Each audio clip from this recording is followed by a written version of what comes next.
왕성하게 작품 활동을 하고 있는 정춘근 시인. 작곡가 강석규 씨와 지역 가수와 함께 시를 노래로 만들었다는데요. 마음에 와닿는 가사와 아름답고 구슬픈 선율을 담고 있는 정춘근 시인의 시와 노래 이야기 소개합니다. 식사 대신 찾거나 간식으로 즐겨 찾게 되는 빵. 좀 더 맛있고 건강하게 먹을 수 있는 방법은 없을까요? 아주 특별한 재료로 정성을 가득 담아 보기만 해도 먹음직스러운 이색 수제빵들을 소개합니다. 귀촌소설가 강기 씨를 찾아온 서울의 의사 부부. 자신의 재능을 마을 주민들과 나누기 위해 무료 진료 봉사를 시작했는데요. 재능 기부를 통해 여행의 작은 쉼표를 완성한 두 부부의 이야기 소개합니다. 늦가기 배움터인 늘 행복한 교실이 평창에서 열리고 있습니다. 과거 가난과 전쟁으로 배움의 기회를 갖지 못한 지역 어르신들과 결혼 이민 여성들을 대상으로 실시하는 교육인데요. 배움의 열정과 기쁨이 가득한 곳 찾아봤습니다. 생방송 강원 365 시작합니다. 안녕하세요. 박명수입니다. 흔히 잠이 보약이라는 말을 합니다. 우리가 건강하고 활력 넘치는 생활을 하기 위해선 충분한 잠이 필요한데요. 여러분은 어떠신가요? 잠자리가 불편한 채 잠을 자는 경우도 있을 수 있고요. 또 코골이나 수면 무호흡증으로 나도 모르는 사이 잠은 자지만 피로가 더 쌓이게 되는 경우도 많은데요. 이렇게 잠이 부족하고 비정상적으로 잠을 자면 건강이 안 좋아지고 또 노화도 더 빨리 찾아온다고 하네요. 그래서 이 편안한 잠을 충분히 하셔야 하는데 요즘 여기저기서 산불 났다는 소식 많이 들으시죠? 건조한 날씨에 강원 지역은 가뭄도 심각하다고 하는데요. 이런 거 보면 편안하게 잠을 이룰 수 없을 것 같네요. 건조한 봄철 산불 조심하시고요. 건강을 위해서 내가 편안하게 잠을 자고 있는지 체크하셔서 봄을 활기차게 보내셨으면 합니다.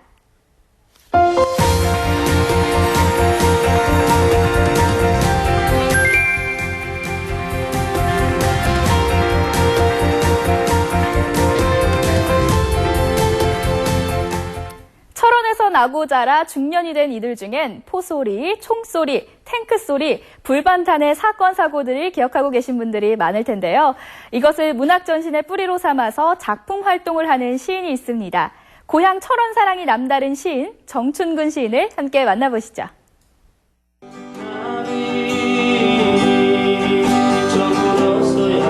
강원도 철원군 동성읍의 한 사무실.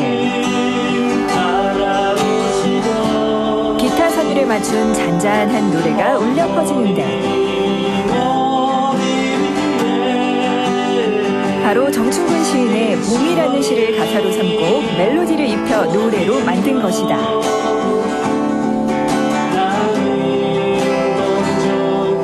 과연 정춘근 시인은 이 시를 통해 어떤 메시지를 사람들에게 전하고 싶었던 것일까?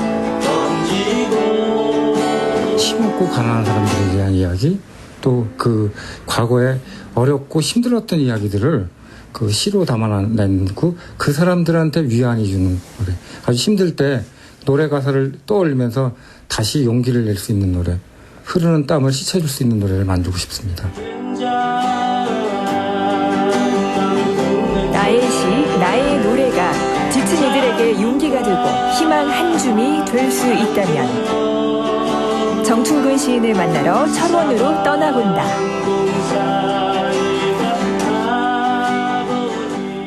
철원군 철원읍 소이산 자락, 정춘근 시인의 집필시를 찾았다. 시상이 떠오르면 몇 시간이고 앉아 작업에 몰두한다는 정춘근 시인. 그간 쥐레꽃, 수류탄, 고기잡이, 황해, 반국 노래자랑 등 다양한 시집을 냈다. 집필실 한켠 상어 이태준 선생의 자료도 눈에 띄는데 이태준 문학관이 들어설 날을 기다리며 어렵게 수집해 보관 중인 자료들이라고. 1960년 강원도 철원에서 나고 자란 정춘근 시인. 1999년 실천 문학을 통해 등단했다. 접경지역 철원에서 나고 자랐기에 분단과 화해, 이 두 가지 주제를 폭넓게 끌어안으며 새로운 시의 지평을 열었다는 평가를 받고 있는데 과연 철원에서 시인으로 산다는 건 어떤 의미일까? 우리 후손들이 우리 철원이 어떻게 만들어졌고 어떤 아픔 속에서 이 뿌리 내렸는지에 대해서 이야기할 수 있는 그런 글을 남기고 싶었습니다. 작가로서는 그런 그 소재들이 많다고 있는 것들, 이런 것들은 어쩌면 축복받은 작가라고 생각을 합니다. 책임감과 축복을 같이 느끼면서 우리 주변의 이야기들을 꼭 글로 만들어서 이것을 문학이 아니라 우리의 역사로 남기고 싶은 생각이 있습니다. 그는 현실 참여형 작가로도 활발히 활동해왔다. 사랑하는 고향 철원의 자연이 수몰될지 모른다는 위기 속에서 한탄강댐 백지화 운동에 앞장서기도 했는데 그는 한탄강댐 반대 철원 연천 포천 공동투쟁위원회의 대변인으로 나섰다. 댐 건설을 막기 위해 투쟁을 벌였던 치열한 나날들. 하지만 소송이 패소하고 대법원 상고 기각을 당하며 어느덧 댐 완공이 눈앞이다. 이 일이 정춘근 시인의 작품 활동엔 어떤 영향을 미쳤을까?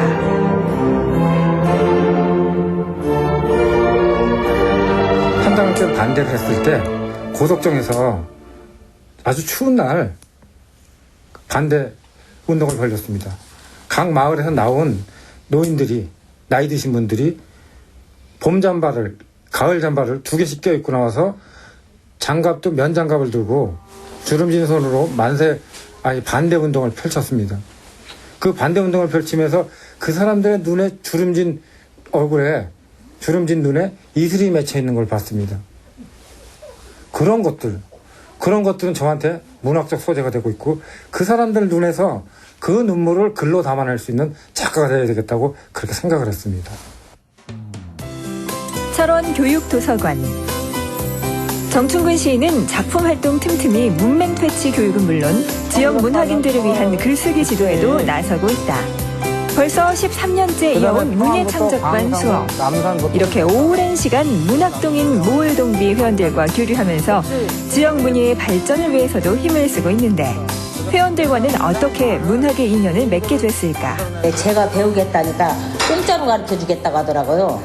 근데 거기서 선생님한테 세상에 본인 형편도 어려운 것 같은데 공짜로 가르쳐주겠다는 사람이 세상에 있을까 해가지고 그때서부터 선생님한테 문학을 배우기 시작했어요. 그래서 올해 13년이 됐어요. 근데 저도 선생님한테 문학을 하면서 2011년도에 등단을 하게 됐어요. 수필가로. 현재 문학동인 모을동비 회원들은 30명 정도. 일주일에 한 번씩 모여 문학의 깊은 멋과 맛을 배워가고 있다. 우리나라 대표적인 유명한 시인들 작품들을 다시 분석하고 공부할 수 있거든요. 이걸 준비하는데 일주일 정도 걸립니다. 자료를.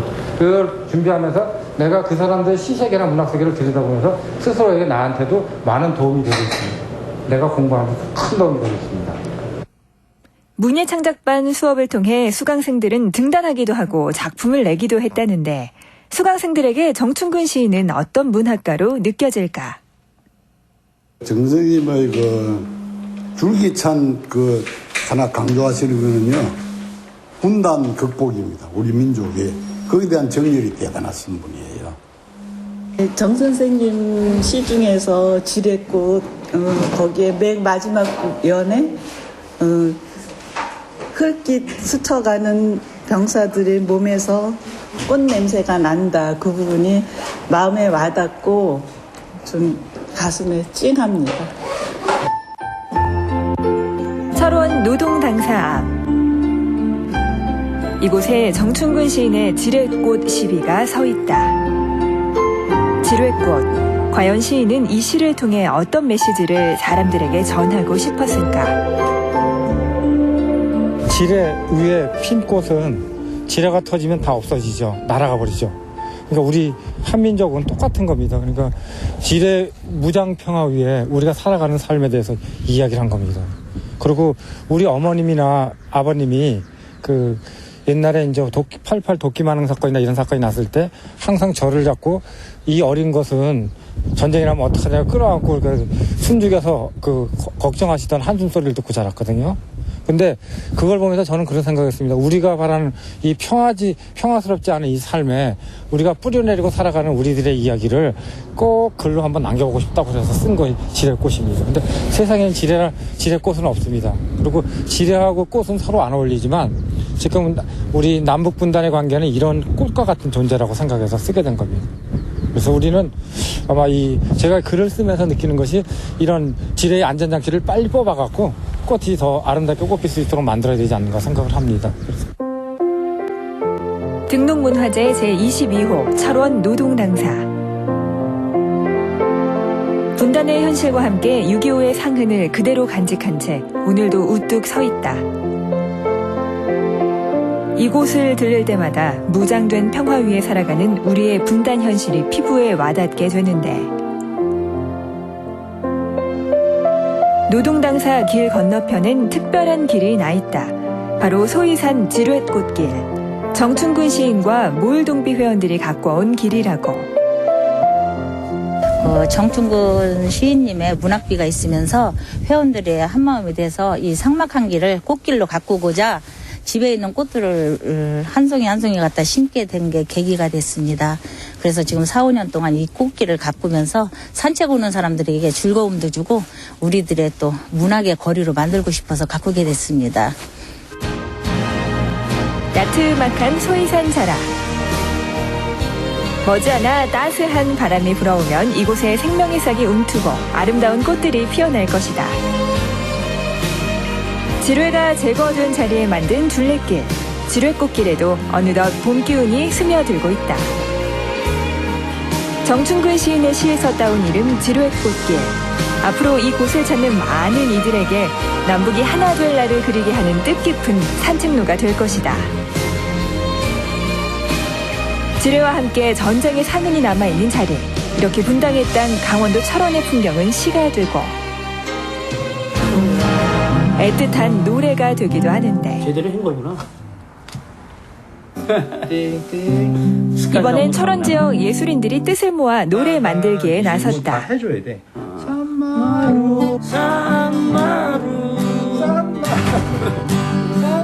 바로 정춘근 시인의 봄이라는 시에 아름다운 멜로디를 입히게 된 것.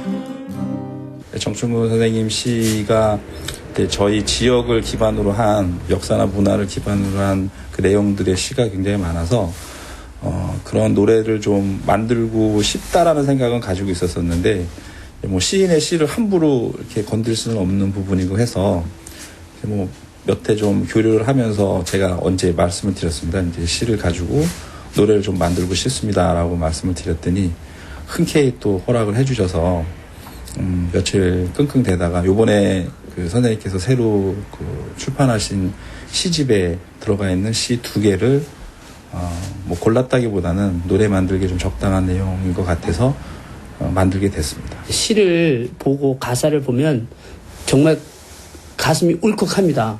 근데 거기다 멜로디를 멋지게 붙여주시니까 그냥 시를 읽는 것보다 노래를 통해서 아마 우리 독자가 훨씬 더 정감 있게 이해하지 않을까 이런 생각이 들고요.